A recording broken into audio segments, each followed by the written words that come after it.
Yo, it's your boy, MJ himself. You already know, Volume 8 of the new Heat Spotlight series. I'm here with Nick D's, man. What's the deal? Man, what's going on with you, man? Oh, man, not much, man. I'm just glad I'm getting the last interview before you, Yes. go off the hiatus, man. Yeah, so, before we get into it, tell the people, a little bit about yourself and who you are, where you are. I'm Nick D's, you know what I'm saying? MC, rapper, creative director of my brand, you know what I'm saying? I'm from Moreno Valley, California, the IE. I'm a big representative of that. I just dropped my album, Can You Please Hold, which we'll get into that in a second, man. That title means a lot to me. But yeah, I'm just glad to be here, man. Oh, man, it's been a long time coming, man. These are my peoples, if y'all don't know. These are really my peoples. Man, I enjoy it. Man, Mobile, what's up? Stand up, folks, man. Thanks. So, Nick D's, everybody, I'm gonna jump right straight to it, straight to the butter. Yeah. Everybody talks about, going on tour with the game and doing songs with Young Thug, Lil Yachty, and so on and so forth.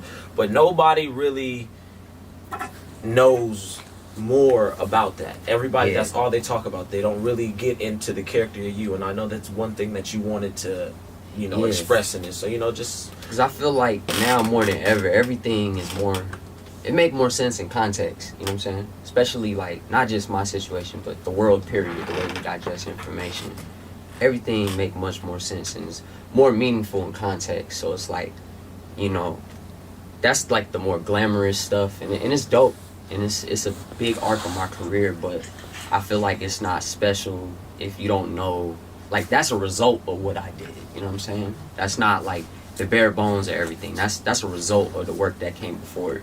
So the persistence, and I remember where I started. So a big thing with me is like inspiring others that I feel like, or it doesn't matter if I feel like maybe they in that place where they are grinding. They see the light at the end of the tunnel, So just telling that part of the story is really important. You know what I mean? Like, if you just follow the narrative through what you see online or whatever, you would think that I got a red carpet rollout on the tour, you think I got my own green room and shit, I feel it. But that's not the case. Like, I almost didn't even make it to the bus, like, you know what I'm saying?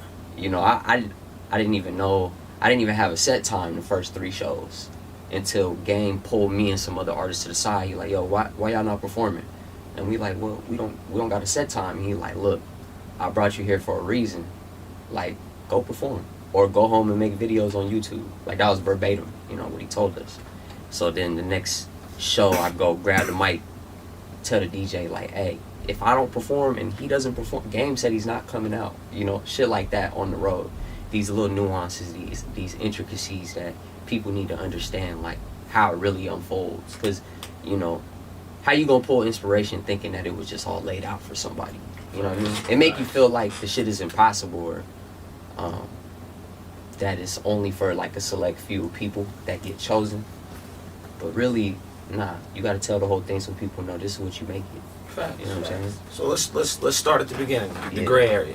Yeah. Tell me about that time Nick D's coming into the game. Yeah, that's a great time. So I'm like fresh off of, I've been rapping since I was 8, but I started putting out like mixtapes and stuff around like 16, 17.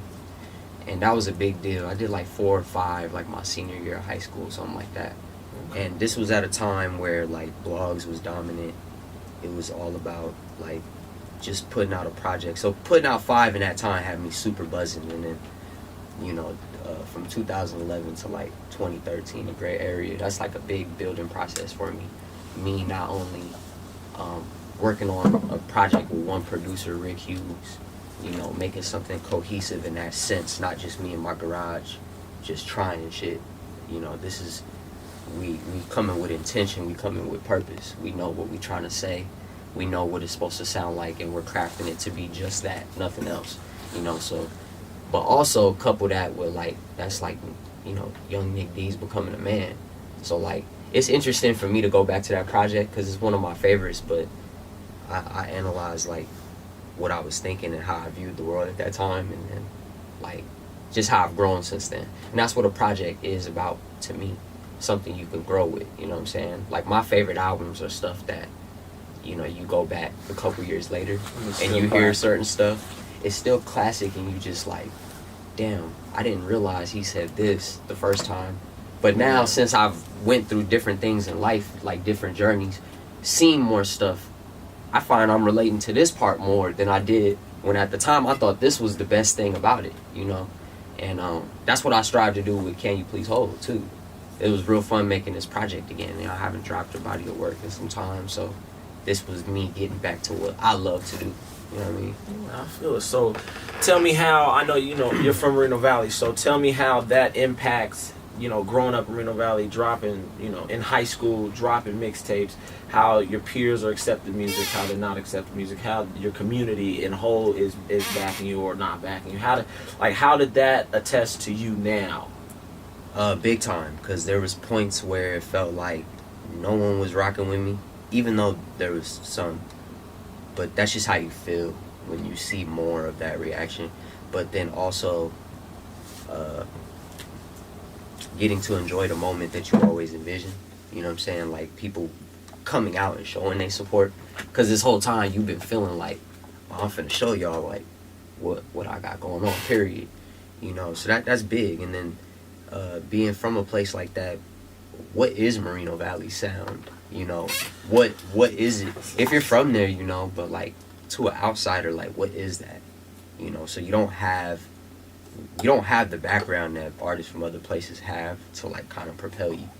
You know, It's really its own sound. Yeah, we're explaining something new to you, which is always tough to do. You know what I'm saying?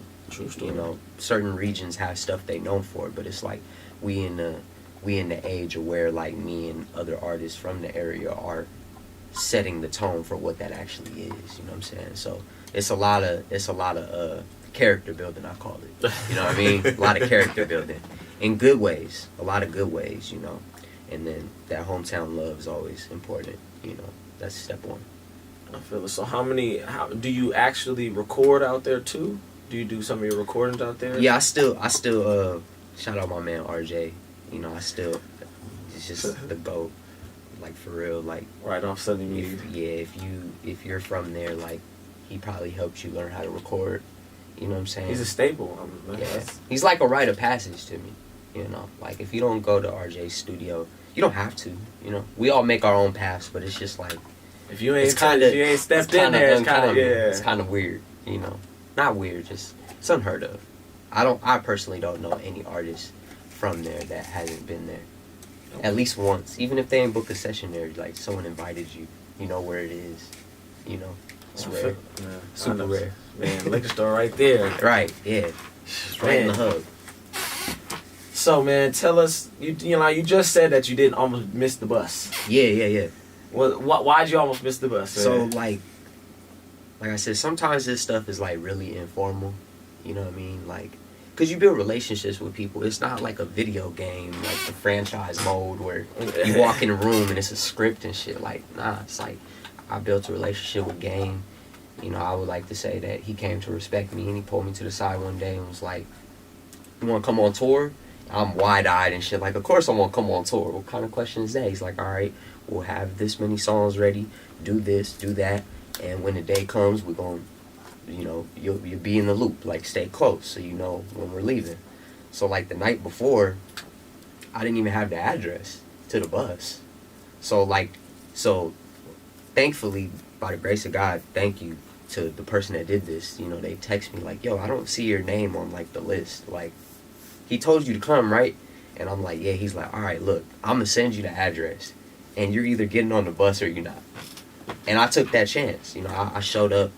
Game's bus is full, and I didn't know they had a second bus, so I'm like, damn, because I'm seeing all the people I know, I converse with in the studio, they getting on that bus, so I'm like, damn. So then there's a second bus pulls up, and then like Whack is there, and I'm about to get on, and I'm thinking in my mind, I'm like, damn, is he about to let me on? You know, that doubt is creeping in. Yeah, okay. And thankfully, he just like, you coming with us? Yeah, I seen you before, come on. And you know, then that's where it starts unfolding, you know. But yeah, it wasn't like I was late to the bus or nothing. I was gonna say, I was ready, man. I was ready. Nah. Man, but that's tough. That just shows, you know. I was just talking about his consistency. You were willing to even still keep pushing to make sure that you were even in the loop to get on the bus. Right. So, Tour happens, tour's done. Yeah. Where's Nick D's mentally? Where's Nick D's artistry wise? Where is he health wise? Good, because I did a lot of the songs I was doing on that tour were like almost demos at the time. You know what I'm saying? They was close to being finished, but it was like stuff that I had in my vault, and I was just pulling out to see what people like and how they react to it, which is the most important thing to me, period. Just how it moves people. So going out, you know, prior to that, I had only did a little traveling on my own. So it comes to going from not traveling to now we just hit this many states in this many days, and you've seen these many crowds, and they go up to your shit, and you're just like, wow, okay, I got something, you know? Like, I always thought I had something, but now they telling me I got something, you know? So it's important. But yeah, when we get back, I'm in high spirits. I just had the time of my life, you know what I mean? Even though, like I just told you the story about not having a set time, like shit like that was fun to me. That's a story in its own, because you gotta understand that was fun. Man, I almost missed the bus, bro. Hey, it's a hell of a story. You see, like, how little the margin for error you're allowed to have in life. You know what I'm saying?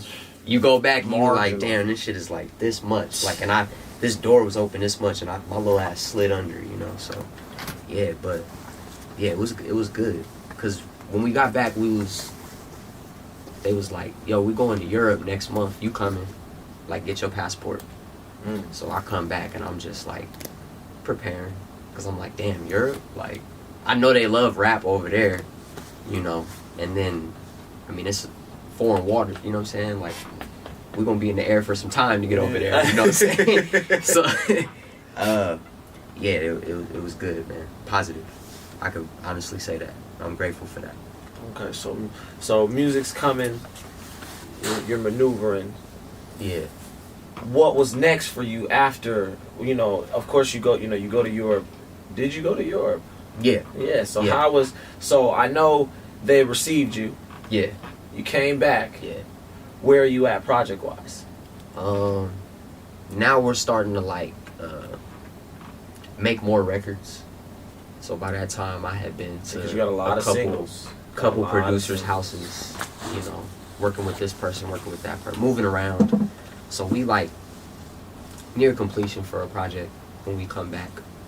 I got to go to Scott's storage house a couple times, you know. That was one of my favorite experiences. We had this song we did where, like, he just left me we did 2 records, right? So then the third one, we switched, like, rooms. I went in just with his engineer, and we had the stems for the beat pulled up. And so I'm doing the record, and I tell the engineer, I'm like, hey, can I fuck with the stems? Like, can I mute certain shit? And he's like, I don't know if you should do that, you know. It's built a certain way. So I was like, man, let's try it. And, you know, he comes back in the room and loves it. It's like little moments like that. It's just a lot of validation happening. Something you prepare for. The stuff that, you know, stuff that you got in the vault that you want to just test by, and now you're in a prime opportunity. I mean, opportunity meets preparation. For sure. Word Nipsey. You gotta, you gotta, these ideas that you come up with, you eventually have to, like you said, test them. But yeah, man, just testing it out and seeing how people receive it. And then, you know, that's, maybe not validate, confirmation. That's an important word. Because validation is like you're seeking something, but confirmation is like, I don't know, it's just different. It's more for you rather than trying to impress somebody else. Confirmation more for you. That's a big thing. I feel it. So you've been in all these rooms.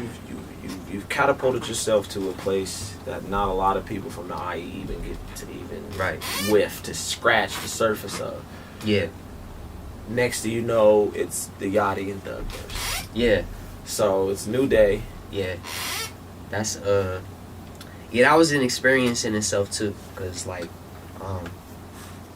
I was geeked when I got the verse back from Yachty. How did that even come about?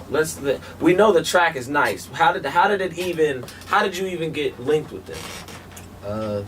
Well, through Whack. Okay. Like, basically, I ain't gonna lie, a lot of stuff just popped up, I just wasn't around for like the background stuff sometimes. Like it was as simple as like with Thug, I went to his video shoot. He was shooting some video out here in LA, and you know, we got to go. And the intention was I'm gonna introduce you to Thug. So we go, and it was maybe 5 seconds. You know how that go. You be there for 3 hours just for a 5-second interaction. And you know, I met Stunner that day too. So, and then just as time goes on, you know, talks of things happen, and there was a Miami trip I didn't get to make for whatever reason. I didn't get to go when Thug recorded the hook. So he did that, and then I had another record already done, and he put a verse on that hopefully the world will hear one day. You know what I'm saying? But yeah, I get the video come through my text, like, of him doing the record. You know what I'm saying? And I'm like, oh, I like that. I like this. You know, and I go do my thing on it, and then we get the Yachty verse, and then going on tour with him, super different from a game tour. Just demographic and the whole feel of everything is different. So that was a big transitional phase for me, because like I said, that crowd is different. They're more energetic. Yeah. You know what I'm saying? It's like, it's apples and oranges for sure. But I'm grateful for it, because just make you well versed. You know what I'm saying? Make you well versed. Being able to go in this lane, do this, and then go to this lane and still give them yourself, and it's appreciated in both arenas. That's important. That's super important.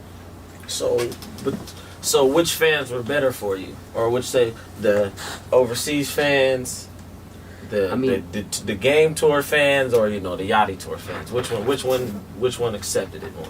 I mean, they all accepted it. That's why you're gonna hear me use the word grateful a lot, because I realize like that type of stuff not easy to do. So they all accepted it, and you know, each tour was going up. But I mean, Europe is like special to me, just because the whole experience, how we were moving, how like it almost felt like if the U.S. tour before that was like trials and tribulations, the Europe was almost like a victory lap, almost, because it's like I just did this for a month, and then a month later I'm doing this again. But these, like, you know, they're not in America, so I don't know if it's they don't get artists coming there as much or what, but they just genuinely seem like attached to the music and like what's really actually giving going it the on. ear. Right, yeah. Not people looking at you with the what's going on face, you know, or super stiff, scared to move. Like, they come in and being as free with themselves in the crowd as you are on record. So it's nice to see people match your energy. You know what I'm saying? Same thing with the Yachty tour. When kids was turned up. You know what I'm saying? I mean, it's Yachty. It was turned up. It was super turned up. It was dope though. And like that was an all ages tour too. So like you got to touch all demographics, seeing young and old. Yeah, that was really cool, man. Cause like I said, I started rapping when I was 8. So to be able to like have some sort of impact on some younger kids, like, you know, you kind of helping out future generation without even realizing it. You know what I'm saying? So yeah. Okay, so I'm gonna backtrack a little bit. So off the meeting with Wack, off the tour bus meeting, how does that relationship continue to blossom from then to now? From you saying, you know, because clearly it seems that you guys are working in together in certain aspects. like I said, when I got on there, like, you know, he was aware of who I was. Like I said, most of the people that I had gotten to know in the camp were on the other bus. So I essentially got on a bus with a bunch of people I don't know. So like that bus doesn't even know I rap for like the first like week. You know what I'm saying? Like, and you know, so stuff just started progressing naturally. Like that first night I performed, you know, you get off stage and you go back to the room or whatever backstage, and they like, oh, that was you rapping? Like, yeah, you know. And then you start to see people on the bus warm up to you, you know, it's like in the morning. It's not so stiff. Like, what's up, man? Yeah, it's like a, what up, Nick? Like, you know, people embracing you. And then built until we got to New York. And, you know, he asked me to send him some music. And then we went to... I didn't even know we were going to go to K-Slay that day. But we go to K-Slay's radio show and freestyle. And it's crazy, bro. That was a crazy 72 hours, bro. How was that? That was amazing. How was the K-Slay freestyle? That was amazing. Like, cause, I mean, I kind of knew at some point, you know, all of us was gonna get a shot, you know, to do something outside of just performing. But like, you don't know that it's gonna be DJ K-Slay. You don't know it's gonna be in New York. You don't know where it's gonna be this. You just know you just know that something's coming. So the day of, they like, yo, if we go to radio, you gonna rap? I'm like, yeah. But they're not saying we're going there. Yeah, you know they just testing to see what you're gonna say. Right, yeah. And then you go there, you wait in the lobby, you sit in the interview, and then I just get to do what I do best, you know? And then, yeah, that was a great 72 hours, bro. That was crazy. I don't think we slept that whole time. And, like, not even on purpose. It's just there was so much to do. It's like, what's sleep at that point? Get your rest, though, because that's important. You got to refuel, but... You know what I'm saying? But sometimes you gotta power through. Sometimes you do. Because the opportunities, you know, you can't sleep when opportunity arrives. Nah, a lot of adrenaline too. I feel it. So, now we're uptime. We're back at it. You're doing freestyles. You did an in the booth freestyle with us over at what we talking about for Breaking Ground TV. Yeah. So. That was fire, by the way. That was man, fire. so that's what I'm saying. So tell me, like, what it's like for you before you even get, because at that time you were telling us that you finna drop a project. You're giving us the goods without giving us the goods. Yeah. So it was just like, just hearing you freestyle and really put it together, that was like, we definitely gotta get you in there. So it was like, it was a K-Slay for me. My guy Rob, man, he just knows how to send the right tracks over, because sure. I knew you were from Moreno Valley because I know Crooks, I know everybody, I know radio, I know everybody that's up there. Yeah. So it's just like, I used to vacation in Moreno Valley. Yeah. Vacation on North Side is the greatest thing ever. I try to tell you, it's real peaceful. Shout out my man Cap, man. Yeah, man. But you're doing that, so how are you putting these verses together? How are you putting these singles together before the ultimate drop of, Can You Please Hold? Well, a lot of it's natural. You kind of go through moments in your life and you pick this, you pick that out, to fit in with what's going on. But a lot of it is also me, like, trying new shit, too. So, constantly trying to grow, constantly trying to push yourself. Like, I haven't done this before. Let's see how this comes out. So that was a big thing with the album, too. Like, the whole title is, like a direct message to my fans, kind of like I call it the perfect pun, because, like, it's my version of saying, like, sorry for the wait or sorry for the hiatus, It's like, can y'all please hold? But it's like, y'all been holding, so I know you can hold, right? But, it's that. A lot of the songs had to do with, at the time, phone calls. Because at the time, that was, like, the extent of my relationship with a lot of people. Like, I found myself, like, falling out of love with certain old habits. Being presented with this over here, but this is where the work is, so I'm straying more this way. And, that's the extent of my relationship with people at that time, through the phone. Like, can you please hold? Yeah, I'm gonna keep the BS and distractions over here, and be immersed in my work. Let that speak for me. Because I'll be back, yeah. You know what I'm saying? So, man, like I said, a lot of the songs had to do with phones. Like, Call Me When It's Poppin' and No Calls are, like, part 1 and 2 almost. Like, Call Me When It's Poppin' is, like, me revisiting those feelings, like, being in the gist of, like... Being in the motion of things. Yeah, like, how I actually felt at that time. Call Me When It's Poppin' is just a fly way to say, like, hey, don't hit me unless you got something that's tight. Exactly. Like, if it's not pop, I don't want to be in a loop if it ain't for it. But and then No Calls is more so like that, analyzing. Yeah, because you for sure sent me. He sent me to voicemail twice. Called him trying to get, hey man, let's talk. I won't talk to you, MJ. It's Yeah, cool. you It's gotta- cool, Nick. You gotta It's live cool. your truth, man. Yeah, no call is a lifestyle, man. Nah, but yeah, that's what Can You Please Hold means to me. Even like a record like one of my favorites on the album, 713, where that's the area code for the global tel link when someone call you from jail, and that's a big part of my life. I got a lot of friends that, you know, that's where they at. I still talk to them as if they were sitting right here with me, you know. Facts. So, and that means a lot to me too. Brotherhood, and you know, keeping it solid with people. So, yeah, everything is a culmination. The title, the concept, it all makes sense once you listen to it. And when you really start to digest, like, what does "Can You Please Hold" even mean? Because you know what I'm saying. That's like such a common phrase. Common phrase, but it's a complicated answer. Yeah, big time. I feel it. So you talk about loyalty. You talk about staying solid. Through your journey, like where does that sit in like on your ranking scale of how you deal with making music with people or dealing with how you move in the game? I think that's like the foundation for what everything has to rely on, because there just has to be a level of trust, not just with people, but like with what you're doing.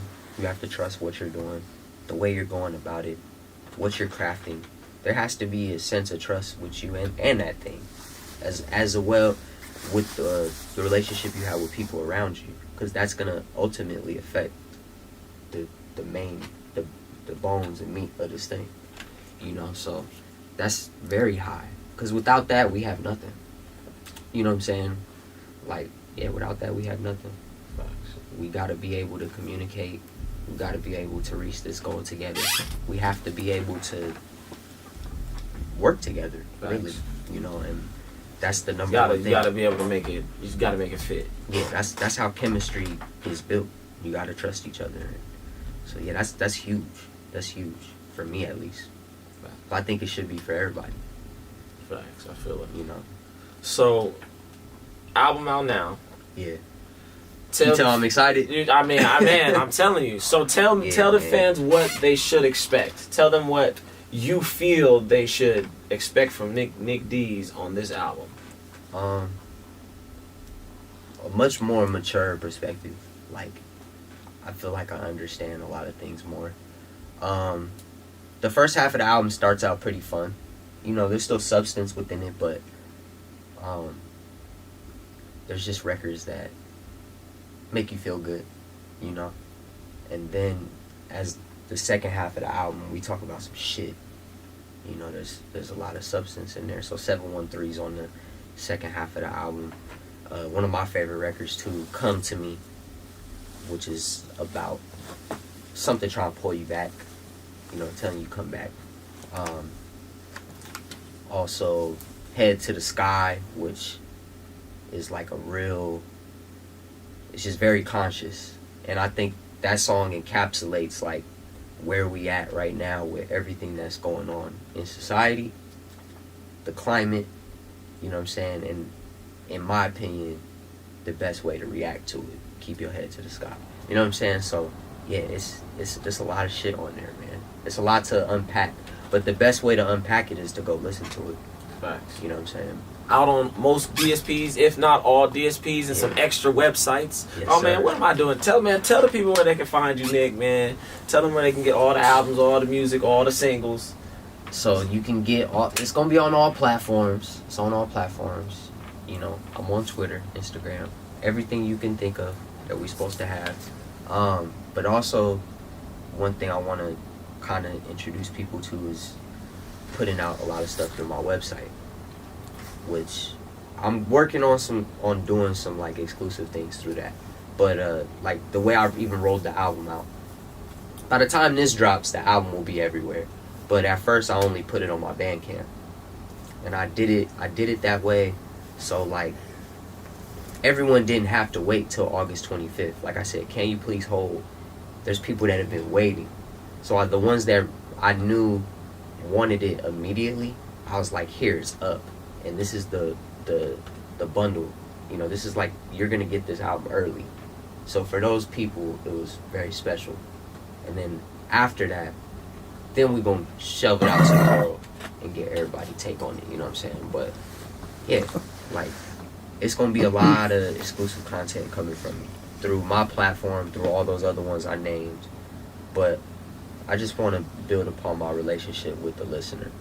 You know, like it might be an exclusive EP you can only get by subscribing through my shit, as opposed to just looking what's on Apple. Because it's best to go straight to the supplier, for sure, not the middleman. For sure. Because Apple, you taking too much money. I'm just kidding. You know what I'm saying? I'm just kidding. But man, just putting more to the surface. You know what I mean? Facts. Just a little more. Like if you want to dig deeper, there's something for you to dig deeper and find. You know, if you want to stay at the surface, well, we got some hot shit here too. Facts. But for those that want to dig deeper, you'll find something. It's always a good time to deep dive. Right. You ain't got nothing but time. No, especially now. Facts. Gotta put the time to use too. Man. And without that time is nothing. Nothing. It's just a measure. It's just a metric. That's it. Facts. Can you please hold? We'll be out when this drops. Yes, sir. This is Nicky D's, man. Appreciate you, big dog, for coming through. It's been a long time coming. Appreciate Make sure y'all, you man. follow him. Make sure you go ahead and check all his music out on all platforms. Titles is Nicky D's. I call him Nick D's. I'm waiting for him to do the name switch. You feel me? So we can be solid. That's like one of those unwritten things for those that don't know. Like, both are correct. It's not a right way to address me, you know what I'm saying? When you search it, you gotta put Nicky D's, but It's just easier to say Nick D's. it is. It rolls off the tongue a little more. Pause. Alright, man. Value 8, New Heat Spotlight. It's your boy MJ, man. Nick D's, man. We out. Yes, sir.